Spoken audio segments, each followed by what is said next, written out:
मिनिटं सांगा तुमची प्रतिक्रिया. ताई असं होत नाही ना, मागच्या प्रकरणामध्ये पण असंच झालं ताई. तुम्ही जर तुमच्या भूमिका संवैधानिक पदावरती म्हणून बोलणार नसेल असं होणार नाही ना. मग तुम्ही देऊन टाका तुमच्या, ते सांगतात तुमचेच नेते येणार आहेत पक्षाचे, उपमुख्यमंत्री, सगळ्या गोष्टी समाजासाठी चालले. 2 मिनिटापासून बोलून टाका ना. हे आमच्या भगिनी तुम्हाला इथे जाब विचारणार होत्या, मयुरी प्रकरणामध्ये असू दे, इतर प्रकरणांमध्ये आम्ही बोलत नाही. समाज काय केलं, तुम्ही जर जीवे लावले असते तर जी वेळ आली नसती, हत्या झाली नसती. आती होत नाही मॅडम, दिलं पाहिजे, बोललं पाहिजे.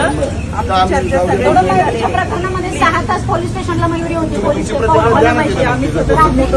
या सुमोटो केलं तुमची प्रतिक्रिया सांगा ना. डॉक्युमेंट पूर्वी जुने 2024 यांचं बावधन ग्रामीणला होतं. ग्रामीणचे फौडचे बोलवले, बावधनचे बोलवले, पिंपरी चिंचवडचे बोलवले आणि हे हो बोलले म्हणून तुम्हाला तुमच्या ग्रामकामाला बोलायचं, तमुकला बोलणं हे बरोबर नाही. तुम्ही सांगितलं पाहिजे, गेलेल्या भगिनीला न्याय मिळाला पाहिजे. न्याय मिळवण्यासाठीच